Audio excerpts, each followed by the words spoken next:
नमस्कार सभी बंधुओं को, माताओं, बहनों और बच्चों को।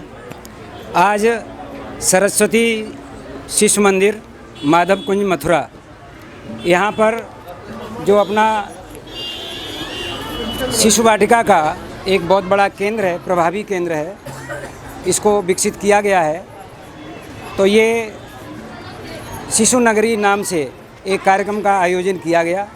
ये वार्षिक कार्यक्रम है।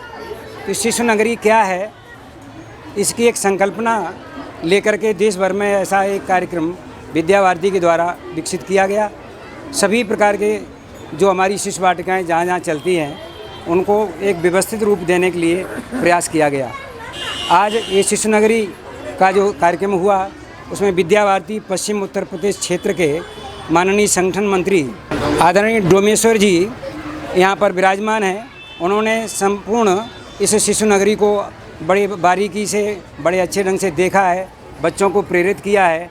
आचार्यों से, प्रबंध समिति के बंधुओं से, बच्चों से, अभिभावकों से, सभी से उन्होंने बातचीत की है। तो आदरणीय संगठन मंत्री जी, मैं आपसे प्रार्थना करता हूं कि आपने जो यहाँ अवलोकन किया वो कैसा है, और जो हमारी योजना है विद्या भारती की शिशु नगरी की दृष्टि से वो क्या है, आप ये अवगत कराने की कृपा करें। सभी को राधे राधे।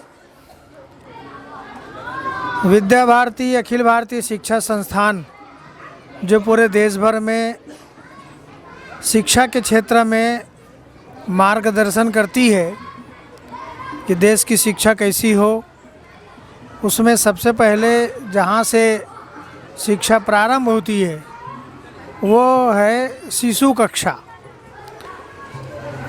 NAP 2020 में भी इसको फाउंडेशनल स्टेज ये शब्द प्रयोग किया है। जो 4 स्टेज है उसमें ये फाउंडेशनल स्टेज है। हमारे यहाँ इसमें अरुण, उदय, प्रभात, कक्षा प्रथम और द्वितीय, इसको हमने फाउंडेशनल स्टेज कहा है। पूरे देश भर में जो शिक्षा की पद्धति है वो भारत केंद्रित हो, इस प्रकार का प्रयत्न विद्या भारती ने 1952 से ही प्रारंभ किया था। आज NAP 2020 ने भी भारत केंद्रित शिक्षा इस प्रकार से शब्द प्रयोग करके जो फाउंडेशनल स्टेज बनाया है।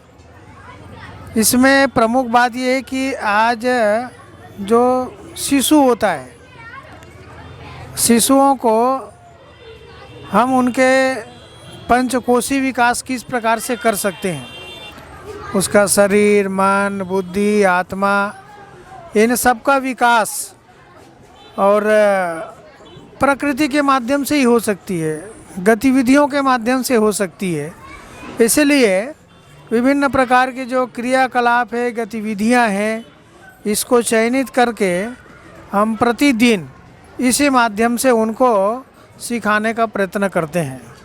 क्योंकि इस आयु में अक्षर ज्ञान से ज़्यादा जो आवश्यक है उनका शरीर, मन और बुद्धि का विकास हो, वो सबको पहचाने, प्रकृति को भी जाने। और इसलिए जो 12 शैक्षिक व्यवस्था बनाई गई है उसी माध्यम से ही और उनका अध्यापन होता है। तो जो प्रतिदिन अध्यापन होता है, जैसे तरन ताल, इसके कारण से जल से संपर्क आता है। चिड़ियाघर है, इसके माध्यम से विभिन्न प्रकार के जो जंतु है, पशु पक्षी है, इनसे उनका संपर्क आता है। और विज्ञान से संपर्क आता है, तो विज्ञान के लिए अनेक प्रकार के जो प्रयोग करते हैं, तो इसकी जानकारी प्रारंभ से ही होना चाहिए। जो सामान्य तौर पर हमारे और शिक्षा पद्धति में 10वीं के बाद या 9वीं के बाद विज्ञान विषय में और प्रयोगशाला में ले जाते हैं, तो अनुभूति से ही शिक्षा और प्राप्त की जा सकती है। इसको प्रारंभ से ही, इसलिए विज्ञान प्रयोगशाला है, कलाशाला है और खेल कूद है। इन सारे माध्यमों से जो शिशुओं का विकास होना चाहिए, क्योंकि क्षिति जल पावक गगन समीरा, ये जो कहा गया है, इसका संबंध प्रारंभ से ही उसकी अनुभूति कराना, ये हमारे शिशु वाटिका में किया जाता है।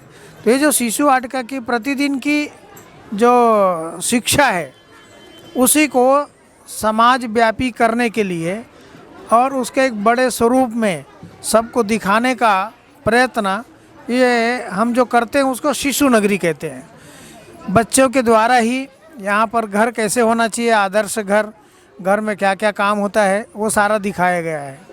यहाँ पर तरन तारण है जिसके माध्यम से, और जल में बच्चों को कैसा लगता है वो सब इसमें दिखाया गया है।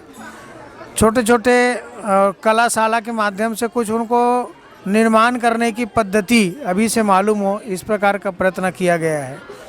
रंगमंच का कार्यक्रम यहाँ पर हो रहा है, तो अभी से ही बच्चे अच्छे अच्छे और देशभक्ति के गीत भी गा रहे हैं। राम, कृष्ण, लक्ष्मीबाई ऐसे अनेक स्वरूप में भी, और वो प्रदर्शन भी वो कर रहे हैं। ऐसे अनेक प्रकार के जो क्रियाकलाप हैं ये यहाँ पर यहाँ के शिशु वाटिका के आचार्यों ने, दीदियों ने जो प्रयत्न किया है, और उसमें बच्चे प्रत्यक्ष कर रहे हैं। जब प्रत्यक्ष करते हैं तो वो जो अनुभूति है वो जीवन पर्यंत रहता है।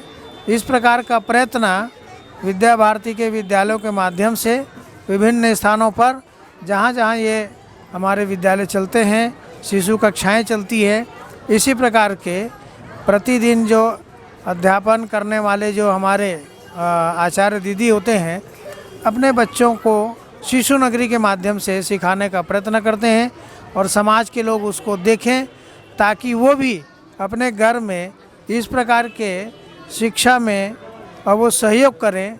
ऐसा एक प्रयत्न यहाँ पर हुआ है। काफ़ी अभिभावक, माताएं ये सब आकर के भी देख रहे हैं और बच्चे प्रत्यक्ष कर रहे हैं। मुझे भी बहुत आनंद हुआ, और यहाँ पर और सभी लोगों का जो परिश्रम है वो फलीभूत होता हुआ दिखाई दे रहा है। मैं सभी आचार्यों को, यहाँ के प्रबंध समिति को बहुत बहुत बधाई देता हूँ, और सभी जो बच्चे हैं, भैया बहन हैं, उनके उज्जवल भविष्य की और मैं शुभकामनाएं देता हूँ।